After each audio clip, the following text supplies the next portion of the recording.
While I've always felt firmly rooted, my life has never really been what you might call local. I was born in the UK, but my first language was Albanian. Woo! London is my home, but I'm often on the road. And today I have the privilege of traveling the world doing a job that I love.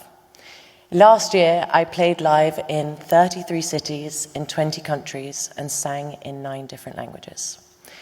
It turns out, thank you. It turns out my reading habits follow a similar pattern. Since we launched the Service 95 Book Club 3 years ago, 8 of my 33 monthly reads have been translated fiction. Just as importantly, these 33 books tell stories that span Japan, Korea, Nigeria, Colombia, the US, Mexico, Hungary, Norway, Afghanistan, Poland, Ireland, Spain, the UK, France, Vietnam, and Australia. I read as much as time allows, and while some of the books I love become book club titles, others remain private passions.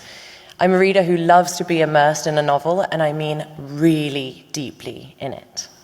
When I read translated fiction, and some of you will recognize these scenes, I walk the streets of Naples in the shoes of a young girl who's becoming aware that her future will be defined by her gender.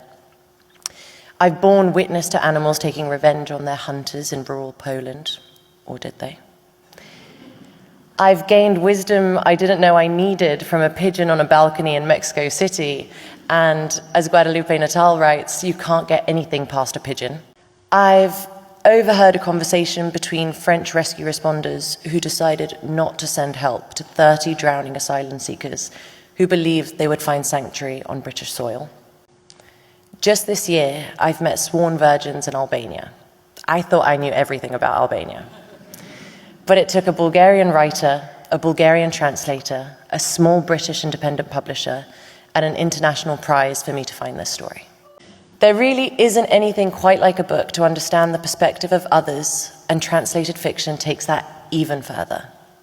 I guess it's the fusion of an experience that's so universal and at the same time so unique. It's the antidote to othering. When I launched my book club, it wasn't in a cozy cafe in London. It was with a reading group in Downview Women's Prison. I was there with Gabby as part of the Books Unlocked program. Each year, the Booker Prize Foundation provides free Booker-nominated books to UK prisons and young offender institutions, and that also includes titles from the international list. One of the most insightful conversations about a book I've ever had was that morning in Downview. And I'll never forget what one of the women shared with the group. That perhaps that if she'd read more books when she was younger, maybe she wouldn't be here now. That moment really brought it home to me that reading a book is often so much more than a solitary activity. It can trigger a conversation with a friend, or, like in Downview, provide a way to share a profound experience with a wider group. And a book club discussion is maybe the one occasion where you get even more out of it if you disagree. Last year's winner of the International Booker Prize was Heartfelt, written by Banu Mushtaq and translated by Lipa. We'll have the pleasure of hearing from Lipa shortly. In her acceptance speech, Banu said, "This book was born from the belief that no story is ever small, that in the tapestry of human experience, every thread holds the weight of the whole." As a reader, I want to follow those threads of connection. What a joy it is to read. It turns out my reading habits follow a similar pattern. Since we launched the Service 95 Book Club 3 years ago, 8 of my 33 monthly reads have been translated fiction. Just as importantly, these 33 books tell stories that span Japan, Korea, Nigeria, Colombia, the US. Dear Lipa, last night I did the introduction speech at the 10th anniversary of the International Booker Prize. An honor to speak about books and translate fiction, something I had very dear to my heart, in front of writers, translators, judges, and book lovers. Thank you for having me.